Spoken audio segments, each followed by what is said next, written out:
नमस्कार, मैं अनुलता और आप देख रहे हैं यारिस न्यूज़। भारत में बाल विवाह कानूनन अपराध है, बावजूद इसके लोग अभी भी इन चीज़ों से बाज नहीं आ रहे। यह सब हुआ बेगूसराय पुलिस की मौजूदगी में, वो भी तब जब नाबालिग बच्ची की मां की शिकायत पर एसपी ने पुलिस को भेजी थी शादी रोकने को। मगर अफसोस, शादी रोकने गई पुलिस ने एसपी के आदेश को ही ठेंगा दिखाते हुए नाबालिग पिता के पक्ष में जाकर शादी करवा दी। ऐसे में यह शादी अब न सिर्फ लोगों के बीच चर्चा का विषय बनी हुई है, बल्कि बेगूसराय पुलिस की कार्यशैली को एक बार कटघरे में लाकर के भी खड़ा कर रही है। घटना मुजफ्फर थाना क्षेत्र के खम्भार गांव की है। बेगूसराय में एक बाल विवाह सुर्खियों में है, जिसके विरोध में एक मां न्याय के लिए दर दर की ठोकर खाती फिर रही है। बावजूद इसके न्याय नहीं मिल पा रहा है। इस मामले के मां द्वारा दावा किया जा रहा है कि लड़की के पिता द्वारा जबरन अपनी बेटी का बाल विवाह कर दिया गया। वहीं इस मामले में बेगूसराय के एसपी ने कहा कि मैं पूरे मामले की जांच कर रहा हूं। जांच के बाद दोषियों के खिलाफ कार्रवाई की जाएगी। घटना मुजफ्फर थाना क्षेत्र खम्मार गांव की है। एक मामला हम लोग के सामने आया था, जिसमें मुफस्सिल थाना के खमार गांव का एक मामला था। एक महिला थी, उन्होंने पुलिस को शिकायत की थी कि उनकी नाबालिग बेटी की जबरन बाल विवाह उनके लड़की के पिता के द्वारा करवाया जा रहा है। इस मामले को गंभीरता से लेते हुए मेरे द्वारा एसएचओ महिला के नेतृत्व में एक टीम गठित की गई थी। टीम ने तुरंत उसी समय जाके गांव में जांच की थी, सभी लोगों से इसमें बात की थी। तो इसमें लड़की से जुड़े 2 बर्थ सर्टिफिकेट मिले थे, जिसमें लड़की की आयु अलग अलग पाई गई थी। तो इन दोनों ही सर्टिफिकेट की जांच की जा रही थी, जिससे पता चले कि लड़की बालिग है या नाबालिग है। लेकिन उसी समय हम लोगों को खबर मिली कि लड़की के पिता ने और गांव वालों ने उस लड़की की कहीं शादी कर दी है। तो इसमें यदि जांच में ऐसा पाया जाता है कि लड़की नाबालिग थी, तो इन सभी पे एफआईआर करके सभी पे सख्त से सख्त कानूनी कार्रवाई की जाएगी। और यदि जरूरत पड़ी तो हम लोग लड़की का इसमें मेडिकल भी कराएंगे। तो इसमें जो जांच है वो आज कंप्लीट हो जाएगी और जो इसमें कार्रवाई होगी वो कल तक इसमें पूर्ण की जाएगी। क्या लगता है लड़की की 2 माँ थी? देखिए, इसमें ऐसा था, जो जांच में पाया गया है कि जो औरत जिसने शिकायत की थी, इनके पति ने उस औरत की ही दूसरी बहन से शादी कर ली थी और घर के अंदर कुछ प्रॉपर्टी डिस्प्यूट चल रहा है, ये भी पुलिस की जांच में पता चला है। हालांकि वो दूसरी चीज़ है, इसमें ये जांच करना बहुत ज़रूरी है कि लड़की की असली आयु क्या है। वो उसके 2 जो बर्थ सर्टिफिकेट मिले हैं उसी की जांच से हो जाएगा, इससे क्लियर। और यदि ऐसा पाया गया कि लड़की नाबालिग थी, तो उसके पिता पे और जिस पंडित ने शादी कराई है या जो गांव वाले लोग शामिल हैं, सभी पे कठोर से कठोर धाराओं में एफआईआर की जाएगी। और हम लोग ने पहले भी ऐसे मामलों में कड़ी से कड़ी कानूनी कार्रवाई की है, इसमें किसी को बख्शा नहीं जाएगा। धन्यवाद। जो उनके द्वारा डॉक्यूमेंट दिखाया जा रहा है पिता के द्वारा, उसके हिसाब से लड़की बालिग है। माँ के द्वारा दिखाया जा रहा है जो जन्म प्रमाण पत्र, उसके हिसाब से नाबालिग है। और समस्या ये है कि तो जन्म प्रमाण पत्र जो हमारे यहाँ से निर्गत हुआ है, या मतलब हमारे यहाँ तो नहीं, लेकिन ग्राम पंचायत कार्यालय से निर्गत हुआ है, हमारा ग्राम पंचायत कार्यालय 14 में, तो वो हमने उसका अभिलेख की जांच किया है, वो तो सही है। बाकी सब आधार कार्ड किस आधार पर बनवाया गया या फिर आपका हॉस्पिटल से किस आधार पर निर्गत हुआ, वो जांच का विषय है। और ये रिपोर्ट हमने अपने बड़े पदाधिकारी को सौंप दिया है। और जैसे कि जानकारी है कि उस पर कुछ कार्रवाई भी हुई है, शायद एफआईआर वगैरह भी हुआ है। जो ये मामला सुनीता देवी के आवेदन का आया है, इसमें तो साफ साफ लगता है कि एक नाबालिग का विवाह कराया जा रहा है और वो 1 महीने से विभिन्न थानों में, चाहे वो मुफस्सिल हो या महिला थाना हो, उसने आवेदन दिया। और साथ ही साथ जो उसके डॉक्यूमेंट है, उसके हिसाब से उसका डेट ऑफ बर्थ 28/6/2007 है। इसका मतलब वो माइनर है। और सबसे बड़ा तौजुबा ये है कि जो एक वीडियो में देख रहा हूं, उसमें महिला पुलिस और थाने की पुलिस उस मंडप के चारों तरफ बैठी हुई है और उसका विवाह हो रहा है। ये प्रशासन पर से विश्वास उठने का मामला है। यदि पुलिस प्रशासन उसे न्याय नहीं दे पाती है, तभी वो न्यायालय का दरवाजा खटखटाती है।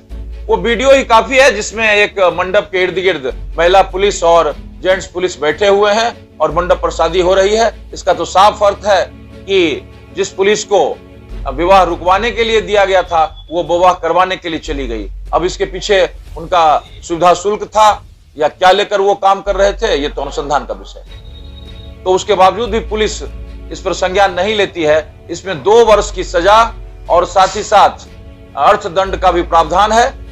हम पुलिस प्रशासन से मांग करते हैं कि ऐसे मामले में संज्ञान लें और वो तमाम पुलिस अधिकारी जो लोग मंडप के इर्द गिर्द बैठकर शादी रुकवाने के बदले शादी करवा रहे थे, उनके खिलाफ सख्त कार्रवाई की जाए। सर, मेरे लड़की का नाबालिग की शादी हुई है। मैं पूरे 1.5 महीना से बौख रही हूँ। मुफस्सिल थाना, महिला थाना, एसपी साहब हैं, और सदर डीएसपी हैं, हमने सबके सामने गुहार लगाई, कई बार कागज दिए। मुझे मतलब कंफर्म नहीं है कि कितने बार उनके दरवाजे के चक्कर लगाई हूँ, मेरा कोई गुहार नहीं मिली। आज 8 दिन हो गया, 21 तारीख 5वां महीना 2023 में मेरी लड़की नाबालग की शादी हुई। मैंने जबकि कॉल पर मैं बात कर रही हूँ एसपी साहब से कि सर मेरी लड़की को किसी तरह नाबालिग को शादी रोक दिया जाए, सर आश्वासन देते रहे, लेकिन महिला थाना और मुफस्सिल थाना दोनों ने मिलकर मेरी लड़की को दोनों की सहमति से मेल जोल करके उनकी सहमति से लेन देन पैसे के मामले कर करके फिर मेरी लड़की नाबालिग को शादी करा दी गई है। वीडियो साहब तो मुझे मुंह झाड़ के बाज लिए और वहाँ से हम रोते रोते आ गए, बोले जाओ 16 साल को हो गई, 18 साल को होगी, 16 साल की शादी हो गया तो क्या हो गया, शादी हुई है, मर्डर नहीं हुआ है। और मेरे एक भी नहीं सुने, मैं वहाँ पर रोती रही, गिड़गिड़ाती रही। रात के 10:45 हो रहा था, वहाँ पर मैं रोती गिड़गिड़ाती एसपी साहब से मोबाइल पर कांटेक्ट बात कर रही थी मैं, लेकिन मेरा एक किसी ने नहीं सुना और उनसे मैनेज कर करके मेरी लड़की को शादी करा दी गई। ये मेरे लड़की के साथ घोर अपराध हुआ, ये कानून जुल्म है, अन्याय हुआ है। मेरी लड़की की शादी नहीं हुए, मेरी लड़की बिकी है। मेरे लड़की को उसके बाप, उसकी सौतेली माँ ने दोनों ने मिलकर के बेची है। कि लड़की की शादी कहाँ हुई, क्या हुआ, मुझे कोई जानकारी नहीं दिया गया है। मैं लड़की की माँ हूँ, मैं इस शादी से सहमत नहीं हूँ और मेरे लड़की के साथ जो भी हुआ है अन्याय हुआ है। बाल विवाह देश में अन्याय है। प्रधानमंत्री जी कहते हैं कि बाल विवाह रोको, बेटी पढ़ाओ बेटी पढ़ाओ, पर कैसे बेटी को पढ़ाएं, कैसे बचाएं? हम अकेली महिला हैं, मेरे पास कोई नहीं है। यहाँ तक मैं कचहरी गई, महिला थाना बुला करके मेरे ऊपर छापामारी करवाया। 10 आदमी से हम बच करके परसों आए हैं। गांव का मुखिया भी दोषी है, जिन्होंने फर्जी कागज, फर्जी आधार कार्ड, फर्जी जन्म पत्री बना करके मेरी नाबालिग लड़की को बालिग बना करके और सहमति से शादी किया गया। सबसे बड़ा दोषी हम प्रशासन को मान रहे हैं, इसलिए कि बैठ करके मेरी लड़की को शादी कराया, इसलिए सबसे बड़ा दोषी प्रशासन है। मुफस्सिल थाना और महिला थाना दोनों के मौजूदगी में मेरी लड़की की शादी हुई है।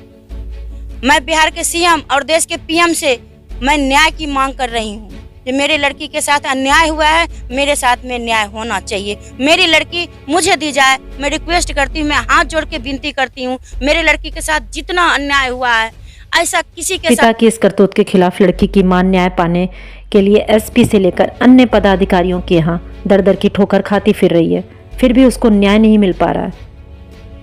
वहीं इस मामले में न्यूज़ की टीम ने जब एसपी से सवाल किया तो एसपी ने बताया कि लड़की का 2 बर्थ सर्टिफिकेट बना हुआ है, जिसकी जांच के बाद दोषियों के खिलाफ कार्रवाई की जाएगी। एसपी ने बताया कि लड़की का जन्म 2 प्रमाण पत्र भी बना हुआ है, जिसकी जांच की जा रही है। बताते हुए चलें कि मुसफ्फर थाना क्षेत्र खम्मार गांव की है ये घटना। रहने वाले बबलू सिंह उर्फ जय हिंद सिंह पर उनकी पत्नी सुनीता देवी ने अपनी नाबालिग लड़की की शादी चेरिया बरियापुर थाना क्षेत्र के खंजापुर गांव के रहने वाले एक युवक से कराए जाने का आरोप लगा है। मां का आरोप है कि शादी के पूर्व ही उसके द्वारा पुलिस अधिकारियों को इसकी सूचना दी गई, पर उल्टे पुलिस द्वारा उसकी कोई मदद नहीं की गई। उल्टे उसे पुलिस के द्वारा चुप रहने की भी धमकी दी गई।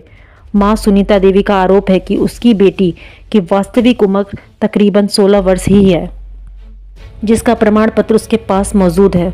बावजूद इसके पुलिस शादी रोकने के बजाय शादी करवा दी। सुनीता देवी ने यह भी बताया कि उसके पिता के देहांत के बाद लड़की अपने ननिहाल में रह रही थी। बाद में उसके पिता के द्वारा उसका किडनैपिंग कर लिया गया और उसकी शादी रचा दी गई। सुनीता देवी ने दावा किया कि उसके पिता ने गांव के मुखिया और दूसरे लोगों के सहयोग पर गलत तरीके से बर्थ सर्टिफिकेट बनाया गया था, जिसमें लड़की को बालिग घोषित किया गया है, जो गलत है। मां का दावा है कि उन्हें लड़की से मिलने नहीं दिया जा रहा। ऐसे में सुनीता देवी अब न सिर्फ बेगूसराय पुलिस की शिकायत बिहार के सीएम और देश के पीएम से कर रही हैं, बल्कि इन दोनों से बच्ची के लिए न्याय की गुहार लगा रही हैं। वहीं इस मामले में बेगूसराय के सदर प्रखंड विकास अधिकारी सुदामा प्रसाद ने बताया कि मामला संज्ञान में आने के बाद उन्होंने अब अपने कार्यालय कार्य में देखा। अब दोनों जन्म प्रमाण पत्रों में काफ़ी भिन्नता पाई गई है।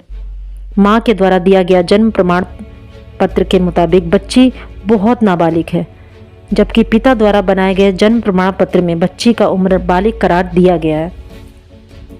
बावजूद उसके उन्होंने जांच की सारी रिपोर्ट अपने ऊपर अधिकारी को सौंप दिया। उन्होंने यह भी बताया कि इस मामले में कुछ लोगों पर एफआईआर की गई है। वहीं इस मामले में नाबालिग बच्ची की मां सुनीता देवी अब न्याय के लिए न्यायालय का दरवाजा खटखटा रही हैं। वहीं न्यायालय के विद्वान अधिवक्ता अमरेंद्र कुमार अमर ने बताया कि इस घटना की जानकारी बिल्कुल दिल के झकझोर देने वाली है, वह भी तब जब प्रशासन की मौजूदगी में नाबालिग की शादी हो रही है और पुलिस तमाम शीन बैठी हुई। ऐसे मामलों पर बेगूसराय एसपी को चाहिए अन्य दोषियों के साथ साथ शादी वक्त मौजूद पुलिसकर्मियों पर भी उतनी ही कार्रवाई करें। उन्होंने ये भी बताया कि ऐसे मामलों में कानून दोषियों पर 2 साल की सजा मुकर्रर कर सकती है। जानकारी के अनुसार लड़की के पिता ने सुनीता देवी को छोड़कर सुनीता देवी की बहन से दूसरी शादी कर ली, जिसके बाद दोनों अलग अलग रहते हैं। इसी सिलसिले में सौतेली मां के सहयोग से उसकी नाबालिग बेटी की शादी करा दी गई, जिसको लेकर सुनीता देवी न्याय की गुहार लगाने अधिकारियों के कार्यालय में चक्कर काट रही हैं।